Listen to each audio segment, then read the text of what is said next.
নমস্কার, আমি মিলন স্যার। পাল একাডেমি সেন্টারে তোমাদের সকলকে জানাই স্বাগত। আজকে তোমাদের কাছে আমি একটি গুরুত্বপূর্ণ টপিকস নিয়ে চলে এসেছি। তোমরা যদি একটু খেয়াল করো তাহলে দেখতে পাবে যে আমি বোর্ডে একটু লিখে রেখেছি। সেটি হচ্ছে ফিজিক্যাল সায়েন্স, অর্থাৎ ভৌত বিজ্ঞানের তোমাদের হিট অ্যান্ড টেম্পারেচার, অর্থাৎ তাপ ও উষ্ণতা নিয়ে আজকের এই ক্লাসটি আমি শুরু করতে চলেছি। আমরা বেশি সময় নষ্ট করব না, আমরা কথা বাড়াবো না, যেহেতু আমাদের আজকের অধ্যায়টি হচ্ছে হিট অ্যান্ড টেম্পারেচার, তাপ এবং উষ্ণতা। সেহেতু এই তাপ এবং উষ্ণতার মধ্যে যে যে টপিকস গুলি তোমাদের জানতে হবে, শিখতে হবে, বুঝতে হবে, পারতে হবে, তার প্রত্যেকটি বিষয় নিয়ে আজকে আমি আলোচনা করব। সর্বপ্রথম আমরা একটু জেনে নিই হিট অর্থাৎ তাপ কি। তাপটা আগে আমরা একটু জেনে নিই, তারপরে এক এক করে প্রত্যেকটির ডেফিনেশন নিয়ে এবং এক্সপ্লেন নিয়ে আমি আসছি। ওকে, দেখো, তাপ হচ্ছে এক প্রকার শক্তি। তাপ হচ্ছে এক প্রকার শক্তি যা গ্রহণ করলে বস্তু উত্তপ্ত হয় বা গরম হয়, এবং যদি বর্জন করে বা ছেড়ে দেয় তাহলে বস্তুটি শীতল হয়ে যায়। এই ঘটনাটাকে বলা হয় তাপ। অর্থাৎ তাপ হলো এক প্রকার শক্তি যা গ্রহণ করলে বস্তু উত্তপ্ত হয় এবং ছেড়ে দিলে বস্তু শীতল হয়ে যায়, তাকে বলা হচ্ছে তাপ। আমরা যখন কার্য ক্ষমতা শক্তি নিয়ে আলোচনা করেছি তখন তোমরা একটু মনে করো যে সেই অধ্যায় কিন্তু অ্যাকচুয়ালি তোমাদের শক্তি যে আছে সেই শক্তির সামান্য একটু নিয়ে সেখানে আলোচনা করা ছিল, এবং সেখানে কিন্তু ছিল যে শক্তি এক রূপ থেকে অন্য রূপে রূপান্তরিত হয়, এবং সেই শক্তি কিন্তু বিভিন্ন কার্যে বা কাজে ব্যবহার করা হয়ে থাকে। যেহেতু শক্তির এক রূপ থেকে অন্য রূপে রূপান্তরিত হচ্ছে এবং সেই শক্তিটিকে বিভিন্ন কাজে লাগানো যায় বা লাগানো হয়ে থাকে। এখন এই যে তাপ, এই তাপও কিন্তু এক ধরনের শক্তি। এই তাপকে কিন্তু কাজে আমরা বিভিন্ন ভাবে লাগিয়ে, মানে বিভিন্ন ভাবে কিন্তু আমরা কাজে লাগাতে পারি, তাই না? এখন এই যে তাপ, এই তাপের যে একক নিয়ে যদি আমরা একটু চিন্তা করি, তাপের একক হচ্ছে অ্যাকচুয়ালি জুল। ওকে, তাপের একক হচ্ছে জুল। এখন এই এক জুল ইকুয়াল টু 0.24 ক্যালোরি। ওকে, এক জুল ইকুয়াল টু 0.24 ক্যালোরি। তাপের যেমন একক হচ্ছে জুল, এর কিন্তু আরেকটি একক আছে। এই এককটি কিন্তু তোমাদের মনে রাখতে হবে। অনেক সময় তোমাদের তাপের একক কিন্তু ক্যালোরি দিয়েও করা হয়ে থাকে। তো এই জুল এবং ক্যালোরি দুটোই কিন্তু মনে রাখবে যে তাপের একক জুল। হ্যাঁ, এসআই একক হচ্ছে তাপের জুল। আর অনেক সময় জুলের পরিবর্তে যদি ক্যালোরি থাকে তাহলে ক্যালোরিটি কিন্তু সঠিক, এটা কিন্তু ভুল না। এখন এক জুল যেহেতু 0.24 ক্যালোরির সাথে সমান, হ্যাঁ, এখন এই এক ক্যালোরি এক ক্যালোরি ইকুয়াল টু হচ্ছে 4.18 জুল। ওকে, 4.18 জুল। এখন এই জিনিসটাকে প্রপারলি যদি আমরা লিখি 4.20 জুল হয়। আবার এই জিনিসটাকে যদি আরেকটু প্রপারলি লিখি তাহলে হচ্ছে 4.2 জুল, যেটা হচ্ছে তোমাদের বইয়ে দেওয়া আছে। অর্থাৎ আমাদের অ্যাকুরেট যে মানটা এসে দাঁড়ালো সেটা কিন্তু এক ক্যালোরি এক ক্যালোরি ইকুয়াল টু, সরি, হ্যাঁ, এক ক্যালোরি ইকুয়াল টু 4.2 জুল। ওকে, এক ক্যালোরি ইকুয়াল টু 4.2 জুল। তো এই জিনিসটা কিন্তু তোমাদের একটু মনে রাখতে হবে, এবং এই কোশ্চেনটি খুবই ইম্পর্টেন্ট একটি কোশ্চেন। এই কোশ্চেনটি তোমাদের এক্সামে দেয় যে এক ক্যালোরি ইকুয়াল টু কত জুল। এক calorie equal to 4.2 joule. Clear এতটুকু? এখন আসি আমরা টেম্পারেচার বা উষ্ণতা। টেম্পারেচার বা উষ্ণতাটা কি? উষ্ণতা কাকে বলে? উষ্ণতা হলো বস্তু তাপীয় অবস্থা। উষ্ণতা হচ্ছে কোনো বস্তু তাপীয় অবস্থা, যেটা নির্ধারিত করবে সেই বস্তুটিকে যদি অন্য একটি বস্তুর সংস্পর্শে রাখা হয় তাহলে সেই বস্তুটি তাপ দিবে না তাপ নিবে। ওকে, তাহলে উষ্ণতা হচ্ছে বস্তু তাপীয় অবস্থা, যেটা নির্ধারিত করে সেই বস্তুটি কোনো বস্তুর সংস্পর্শে এলে বা সেই বস্তুটি অন্য কোনো বস্তুর সংস্পর্শে এলে ওই বস্তুটি তাপ দিবে না ওই বস্তুটি তাপ নেবে তার উপরে। ওকে, এখন এই যে টেম্পারেচার বা উষ্ণতা, উষ্ণতার তিনটে স্কেল আছে। উষ্ণতার হচ্ছে তিনটে স্কেল। কি কি স্কেল দেখো একটু। একটা হচ্ছে সেন্টিগ্রেড বা সেলসিয়াস স্কেল, আর একটা হচ্ছে ফারেনহাইট স্কেল, আর একটা হচ্ছে কেলভিন স্কেল। সেলসিয়াস, ফারেনহাইট এবং কেলভিন স্কেল। এই উষ্ণতা পরিমাপের কিন্তু তিনটা স্কেল, এবং এই তিনটা স্কেলই হচ্ছে তিনটা বিজ্ঞানীর নাম অনুসারে হয়েছে। বিজ্ঞানী সেলসিয়াস, বিজ্ঞানী ফারেনহাইট, বিজ্ঞানী কেলভিনের নাম অনুযায়ী তিনটা স্কেল কিন্তু আবিষ্কার করা হয়েছে। এখন এই তিনটে স্কেলের কিন্তু প্রত্যেকটিরই যেটা হচ্ছে নিম্ন স্থিরাঙ্ক। ওকে, নিম্ন স্থিরাঙ্ক, নিম্ন স্থিরাঙ্ক একে আমরা এর হিমাঙ্ক বলতে পারি। ওকে, হিমাঙ্ক, এটাকে হিমাঙ্ক হিসাবে অনেক সময় ধরা হয়ে থাকে। নিম্ন স্থিরাঙ্ক আর একটা থাকে হচ্ছে ঊর্ধ্ব স্থিরাঙ্ক। ওকে, ঊর্ধ্ব স্থিরাঙ্ক, ঊর্ধ্ব স্থিরাঙ্ক। তার মানে এই তিনটে স্কেলেরই প্রত্যেকের নিম্ন স্থিরাঙ্ক আছে এবং ঊর্ধ্ব স্থিরাঙ্ক আছে। আচ্ছা, নিম্ন স্থিরাঙ্ক এবং ঊর্ধ্ব স্থিরাঙ্ক এই জিনিসটা বোঝার আগে আমরা একটু বুঝে নিই যে অ্যাকচুয়ালি নিম্ন স্থিরাঙ্কটা কি আর ঊর্ধ্ব স্থিরাঙ্কটা কি। দেখো, নিম্ন স্থিরাঙ্ক হচ্ছে প্রমাণ বায়ুমণ্ডলীয় চাপে, প্রমাণ বায়ুমণ্ডলীয় চাপে যে উষ্ণতায় জল জমে বরফে পরিণত হয় তাকে বলা হয় নিম্ন স্থিরাঙ্ক বা হিমাঙ্ক। এবং প্রমাণ বায়ুমণ্ডলীয় চাপে যে উষ্ণতায় জল ফুটে বাষ্পে পরিণত হয়, জল ফুটে বাষ্পে পরিণত হয় তাকে বলা হচ্ছে ঊর্ধ্ব স্থিরাঙ্ক। এখন এই যে নিম্ন স্থিরাঙ্ক এটা কিন্তু অ্যাকচুয়ালি 76 76 সেন্টিমিটার। ওকে, 76 সেন্টিমিটার পারদ স্তম্ভের চাপে, হুম, 76 মানে 76 সেন্টিমিটার পারদ স্তম্ভের চাপে প্রমাণ বায়ুমণ্ডলীয় চাপে যে উষ্ণতায় জল জমে বরফে পরিণত হচ্ছে তাকে বলা হচ্ছে নিম্ন স্থিরাঙ্ক। আর ঊর্ধ্ব স্থিরাঙ্কের ক্ষেত্রে অ্যাকচুয়ালি 45 ডিগ্রি, 45 ডিগ্রি কিন্তু অক্ষাংশে, 45 ডিগ্রি অক্ষাংশে। ওকে, প্রমাণ বায়ুমণ্ডলীয় চাপে যে উষ্ণতায় জল ফুটে বাষ্পে পরিণত হয় তাকে বলা হচ্ছে ঊর্ধ্ব স্থিরাঙ্ক। এখন আমরা একটু হিসাব করি যে সেলসিয়াস স্কেলের যে নিম্ন স্থিরাঙ্ক তার মান হচ্ছে 0 ডিগ্রি। ওকে, এবং ঊর্ধ্ব স্থিরাঙ্ক হচ্ছে 100 ডিগ্রি সেন্টিগ্রেড। এটা 0 ডিগ্রি সেন্টিগ্রেড। ক্লিয়ার?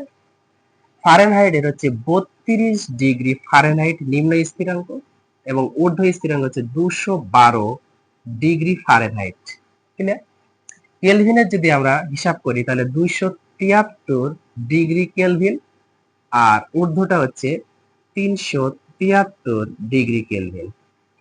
ওকে, এখন এই দুটো স্কেল যে আমরা পেলাম, ঊর্ধ্ব স্থিরাঙ্ক এবং নিম্ন স্থিরাঙ্ক পেলাম না, প্রত্যেকটা তিনটা স্কেলেরই এই স্কেলের মধ্যে যে একটা ব্যবধান তৈরি হবে, ব্যবধান মানে হচ্ছে ঊর্ধ্ব স্থিরাঙ্ক থেকে যদি আমরা নিম্ন স্থিরাঙ্কটা বাদ দিই, প্রত্যেকটা ঠিক আছে, ঊর্ধ্ব থেকে যদি নিম্ন বাদ দিই তাহলে কি এসে দাঁড়াচ্ছে, ঊর্ধ্ব মাইনাস নিম্ন, তাই তো, ইকুয়াল টু 100 ডিগ্রি দাঁড়াচ্ছে। এটা এটা 212 মাইনাস 32 মানে এটা দাঁড়াচ্ছে 180 ডিগ্রি ফারেনহাইট। ওকে, এখন এটার ক্ষেত্রে 373 degree minus 273 degree equal to 100 degree কিন্তু কেলভিন এসে দাঁড়াচ্ছে। এদের যে ব্যবধান এটাকে কিন্তু বলা হয় ব্যবধান। ওকে, ব্যবধান প্রত্যেকটি স্কেলের মধ্যে যে ব্যবধান, ব্যবধান হচ্ছে ঊর্ধ্ব স্থিরাঙ্ক মাইনাস নিম্ন স্থিরাঙ্ক। এখন এই স্কেলগুলির ব্যবধান আর এই স্কেল এই তিনটে স্কেল এবং তিনটে স্কেলের ব্যবধান নিয়ে একটা সমীকরণ তোমাদের আছে, একটা সমীকরণ আছে। সমীকরণটা কিভাবে গঠন করা হয় দেখো, আমরা তোমার একটু খেয়াল করো। দেখো, সেলসিয়াস স্কেলের ক্ষেত্রে যদি আমরা করি, তাহলে সেলসিয়াস স্কেলের পার্টটা থাকবে, ওকে, মাইনাস সেই স্কেলের নিম্ন স্থিরাঙ্ক বাই ঊর্ধ্ব স্থিরাঙ্ক মাইনাস নিম্ন স্থিরাঙ্ক, ওকে, সেলসিয়াস স্কেলের ক্ষেত্রে। যদি ফারেনহাইট স্কেলের ক্ষেত্রে আমরা করি, দেখো ফারেনহাইট স্কেলের ক্ষেত্রে, তাহলে ফারেনহাইট স্কেলের পার্ট মাইনাস সেই স্কেলের নিম্ন স্থিরাঙ্ক কত 32 বাই এর ঊর্ধ্ব স্থিরাঙ্ক 212 মাইনাস 32, ওকে, ডিগ্রি। এবার যদি আমরা কেলভিন স্কেলের ক্ষেত্রে আসি, কেলভিন স্কেলের ক্ষেত্রে, তাহলে কেলভিন স্কেলের পার্ট থাকবে মাইনাস সেই স্কেলের নিম্ন স্থিরাঙ্ক 273 ডিগ্রি আর ঊর্ধ্ব স্থিরাঙ্ক 373 মাইনাস নিম্ন স্থিরাঙ্ক 273, ওকে। এখন এখান থেকে যদি আমরা ডিফারেন্সটা একটু ক্যালকুলেশন করি, তাহলে কি এসে দাঁড়াচ্ছে দেখো, এটা কিন্তু এসে দাঁড়াচ্ছে সি সি, জিরো তো আর ভ্যালু নেই, জিরো তো আর ভ্যালু নেই, সি থেকে জিরো বাদ দিলে মানে সি থাকে। এবার 100 থেকে জিরো বাদ দিলে মানে 100ই থাকবে, ইকুয়াল টু এটার ক্ষেত্রে এফ মাইনাস 32ই থাকবে বাই, যদি এটার আমরা ডিফারেন্স করি, যে 212 থেকে 32 যদি চলে যায়, মানে আমরা পাচ্ছি 2 2 মিলে গেলে 0, আচ্ছা 11 থেকে 3 গেলে 8, হাতে আমার 1, তাহলে 180 ডিগ্রি পাচ্ছি। আর এটার ক্ষেত্রে আমরা পাচ্ছি কে মাইনাস 273 বাই, এটা কিন্তু ডিফারেন্স যদি করি তাহলে 100। এখন নিচে নিচে যদি আমরা একটু কাটাকুটি করি, তাহলে কত দিয়ে কাটবে দেখো, আমরা যদি এটা 20 দিয়ে যদি কেটে দিই, তাহলে হচ্ছে 5 20 100, 20 দিয়ে কাটলে এটা 9, 20 দিয়ে কাটলে এটা 5। তাহলে অ্যাকুরেট যে ইকুয়েশন, সেই ইকুয়েশনটা এসে কিন্তু আমাদের দাঁড়াচ্ছে C by 5 equal to F minus 32 by 9 equal to K minus 273 by 5। এটা কিন্তু হচ্ছে অ্যাকুরেট সমীকরণ এসে দাঁড়াচ্ছে। এবং তোমাদের বইয়ের মধ্যে হ্যাঁ, সেলসিয়াস এবং ফারেনহাইট স্কেলের মধ্যে যে সম্পর্ক, সেই সম্পর্কটা কিন্তু এটা আছে, C by 5 equal to F minus 32 by 9, যেটা উপরের পার্ট থেকে কিন্তু এসেছে, ওকে। এই সমীকরণটা একটু তোমাদের মনে রাখতে হবে, এবং এই সমীকরণ দিয়ে তোমাদের অনেক ম্যাথমেটিক্যাল সলিউশন গুলি আছে যেটা তোমাদের করতে হবে। তো এই ইকুয়েশনটা কিন্তু অ্যাকচুয়ালি এইভাবে আসে, বুঝতে পেরেছো? এখন সবচেয়ে মজার বিষয় বা ইন্টারেস্টিং বিষয়টা কি দেখো, এই যে প্রথমে যে আমরা লিখেছি না সেলসিয়াস আর ফারেনহাইট, এই যে সেলসিয়াস আর ফারেনহাইট, এখন সেলসিয়াস থেকে ফারেনহাইটে আসার নিয়ম আছে, আবার সেলসিয়াস থেকে কেলভিন স্কেলে আসার নিয়ম আছে। এই কেলভিন স্কেলের কিন্তু আরেকটা নাম হচ্ছে পরম স্কেল, ওকে, পরম স্কেল। এই জিনিসটা কিন্তু একটু মনে রাখতে হবে যে কেলভিন স্কেলের আরেকটা নাম আছে পরম স্কেল। এখন সেলসিয়াস থেকে ফারেনহাইটে আসলে কি করতে হবে দেখো, সেলসিয়াস থেকে যখন আমরা ফারেনহাইটে আসবো, তখন সাপোজ মনে করো যে 25 ডিগ্রি সেন্টিগ্রেড আছে। এখন এই 25 ডিগ্রি সেন্টিগ্রেডকে আমাদের ফারেনহাইটে আসতে হবে। ফারেনহাইটে আসার নিয়ম, ফারেনহাইটে আমরা আসবো কিভাবে, যখন ফারেনহাইটে আসবো তখন হচ্ছে সেলসিয়াস স্কেলের যে পার্টটা থাকবে, কত আছে 25, সেলসিয়াস স্কেলের যে পার্টটা থাকবে সেই পার্টটাকে 9/5 দ্বারা গুণ করতে হবে। 9/5 দ্বারা গুণ করে এর সাথে 32 যোগ করতে হবে, বোঝা গেল? সেলসিয়াস থেকে ফারেনহাইটে আসার নিয়ম, সেলসিয়াস স্কেলে যে পার্টটা দেওয়া থাকবে সেই পার্টটাকে 9/5 দ্বারা গুণ করতে হবে, গুণ করে তার সাথে 32 ডিগ্রি যোগ করলে আমাদের ফারেনহাইটে চলে আসবে। এটা নিয়মটা একটু মনে রাখবে। এটা যদি আমরা কাটাকুটি করি তাহলে 5 হবে, 5 9 গুণ করলে 45 ডিগ্রি, প্লাস এইদিকে আছে আমাদের 32 degree. So 25 degree centigrade means মানে হচ্ছে 7 অর্থাৎ 77 ডিগ্রি ফারেনহাইট, ওকে। তাহলে সেলসিয়াস থেকে ফারেনহাইটে আসার নিয়ম হচ্ছে এইটাই, সেলসিয়াস থেকে ফারেনহাইটে আসার নিয়ম সবসময় মনে রাখতে হবে যে 9/5 দ্বারা গুণ করে 32 যোগ। ওকে, এবং সেলসিয়াস থেকে যদি কেলভিন, এই যে আমি লিখে রেখেছি, সেলসিয়াস থেকে যদি কেলভিনে আসি তখন সেক্ষেত্রে কি করতে হবে? বেশি কিছু করতে হবে না, শুধু শুধু কি করতে হবে, সেলসিয়াস স্কেলের যে মানটা থাকবে, সাপোজ মনে করো এখানে 10 ডিগ্রি সেন্টিগ্রেড কে বলেছে যে এটাকে কেলভিন বা পরম স্কেলে মান কত, তখন 273 সাথে শুধু আমাদের সেলসিয়াস স্কেলের মানটা যোগ করে দিতে হবে। 273 সাথে আমাদের কি করতে হবে? সেলসিয়াস স্কেলের যে মানটা থাকবে সেই মানটা শুধু যোগ করে দিতে হবে। এখন যদি বলে যে আমাদের -10 ডিগ্রি সেন্টিগ্রেড মানে কত, কত কেলভিন, তাহলে কিন্তু এখানে তোমাদের অ্যাকচুয়ালি অ্যাকুরেট অ্যান্সারটা এসে দাঁড়াবে, সেটা হচ্ছে, একটু খেয়াল করো, দেখো আমরা কি জানি যে 273 কিন্তু যোগ করতে হয়। ওকে, যোগ করতে হয়, কিন্তু এটা হচ্ছে আমাদের -10 আছে না, তাহলে মাইনাস হয়ে যাবে, তখন এখানে 273 প্লাস মাইনাসে -10 হয়ে যায়, ইকুয়াল টু 263, হ্যাঁ, কেলভিন, 263 কেলভিন, বোঝা গেল? তাহলে 263 এটা কিন্তু আমাদের তাহলে হচ্ছিল কত, 283 কেলভিন। এইভাবে কিন্তু তোমাদের মানে সেলসিয়াস থেকে কেলভিনে আসতে গেলে 273 যোগ করতে হবে, আর মাইনাস থাকলে তো অলরেডি মাইনাসই হবে, আর সেলসিয়াস থেকে যদি ফারেনহাইটে আসে তাহলে 9/5 দ্বারা গুণ করে তার সাথে 32 ডিগ্রি যোগ করতে হবে। ক্লিয়ার?